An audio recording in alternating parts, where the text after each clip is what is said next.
Hello friends, तो आज हम चैप्टर देखेंगे आव्यूह मैट्रिक्स, जो कि मैथ्स क्लास 12 का तीसरा चैप्टर है। ठीक है, तो ये चैप्टर बहुत इंपॉर्टेंट है और इस एग्जाम में भी बहुत सारे क्वेश्चन आते हैं। ठीक है, तो मैट्रिक्स चैप्टर देखेंगे। देखो मैट्रिक्स होता क्या है, आव्यूह होता क्या है।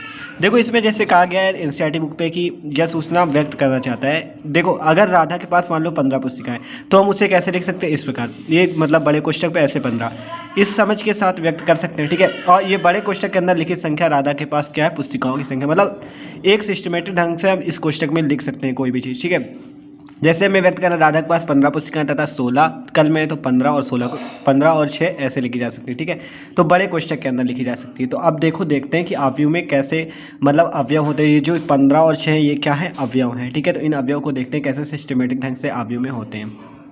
तो देखो आव्यूह में जैसे मान लो ये अवयव है A1 2 1 2।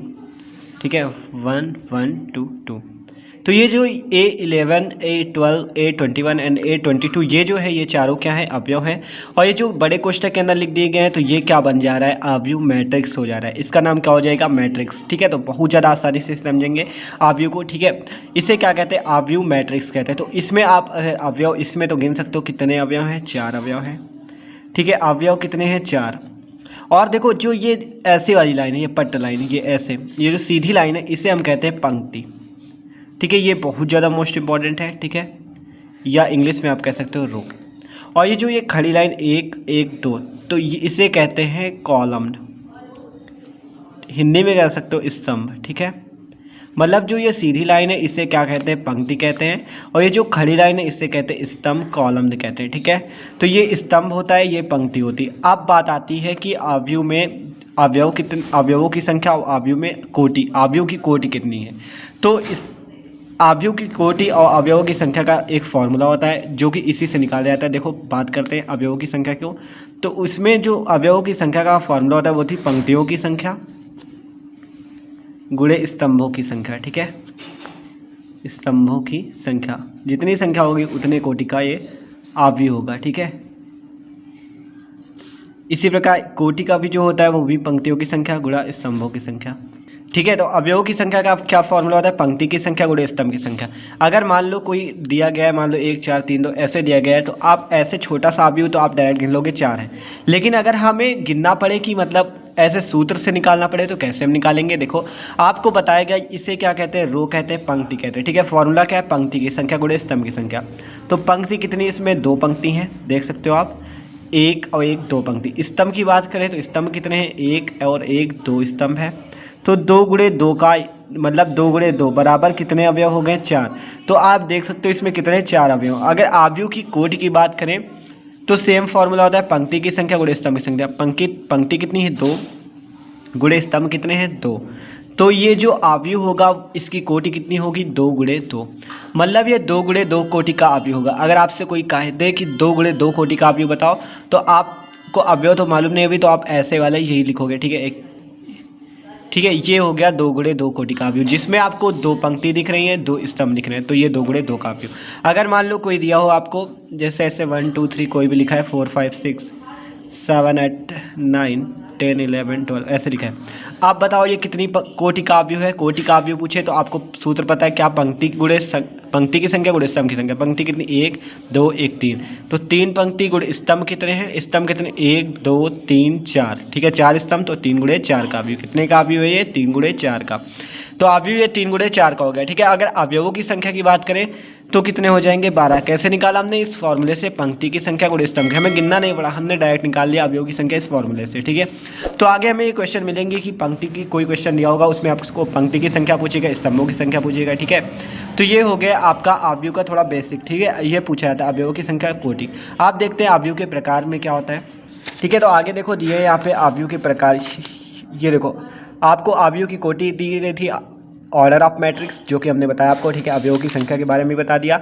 और आप देखो ये जैसे कह रहा है आव्यूह के प्रकार, टाइप्स ऑफ मैट्रिक्स, मतलब मैट्रिक्स कितने प्रकार का होता है। देखो ये कह रहा है स्तंभ आव्यूह, पंक्ति आव्यूह है आपका, वर्ग आव्यूह है। ठीक है, और ये देखो आप देख सकते हो ये कहाँ गया, विकर्ण आव्यूह है, अदिश आव्यूह है। ठीक है, तो इन सबको हम देखते हैं कि ये आव्यूह होते क्या हैं। ठीक है, तो चलिए शुरू करते हैं। तो देखो जैसे पहला आव्यूह है स्तंभ आव्यूह। आव्यूह के प्रकार में बात कर रहे हैं, स्तंभ आव्यूह, कॉलम मैट्रिक्स। ठीक है, आप ऐसे वाला ये मैट्रिक्स लिखोगे। ठीक है, कॉलम मैट्रिक्स।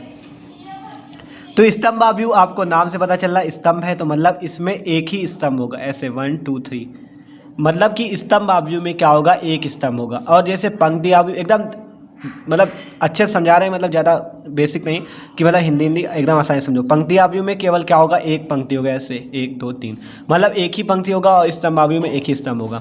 अगर इसकी कोटि की बात करें तो आपको अभी कोटि का फॉर्मूला बताया, पंक्ति गुणे स्तंभ की संख्या। पंक्ति कितनी है इसमें, 1 2 3, पंक्ति कितनी 3, और स्तंभ कितने, एक स्तंभ, तो स्तंभ आव्यूह 3 गुणे 1 का, ठीक है। पंक्ति आव्यूह में बात करें तो कितनी पंक्ति, एक पंक्ति, स्तंभ कितने 1 2 3, तो 1 गुणे 3 का, ये 3 गुणे 1 का है, ठीक है। तो स्तंभ आव्यूह में क्या होता है, स्तंभों की संख्या कितनी होती है, 1 होती है। पंक्ति आव्यूह में क्या होता है, आपसे कोई पूछे पंक्ति आव्यूह क्या होता है तो उसमें क्या बताओगे, इस पंक्तियों की संख्या 1 होती है। वर्ग आव्यूह की बात करें तो वर्ग आव्यूह में क्या होता है कि इसमें पंक्तियों और स्तंभों की संख्या समान होती है। जैसे आप 1 2 3 4 लिख दो, या अगर ये तो 2 गुणे 2 का आव्यूह हो गया, कैसे 2 पंक्ति 2 स्तंभ, 2 गुणे 2 का। अगर 3 गुणे 3 का ही लोगे आप, अगर लेना चाहो 3 गुणे 3 का लोगे, मतलब 3 गुणे 4 का नहीं ले सकते, क्योंकि इसमें पंक्ति की संख्या बराबर होती है स्तंभों की संख्या की। ये इसे हम कहते हैं स्क्वायर मैट्रिक्स।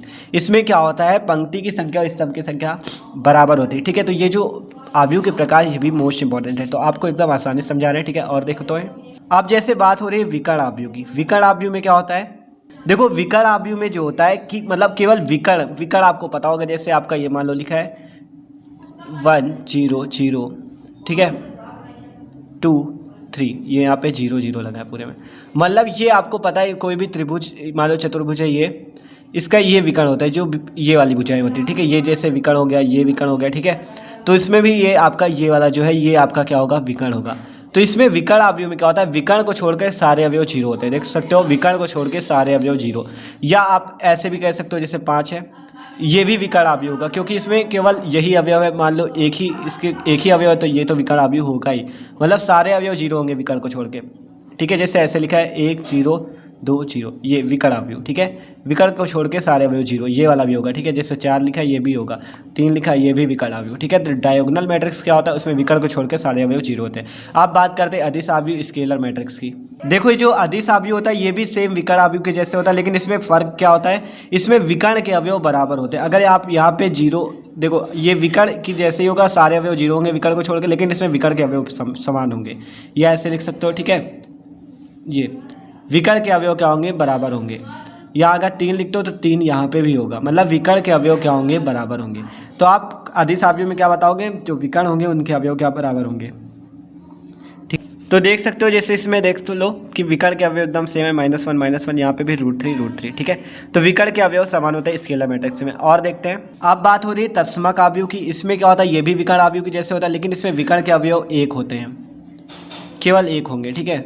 जैसे ऐसे लिखा है 1 1 1, ये 0 0 0 0 0 0, इसे कहते हैं तत्समक आव्यूह। कितने कोटि का है, 1 2 3, 3 पंक्ति गुणे स्तंभ कितने, 1 2 3। ये कितनी कोटि का, 1 2, तो 2 पंक्ति गुणे स्तंभ कितने, 2 2 गुणे 2 का।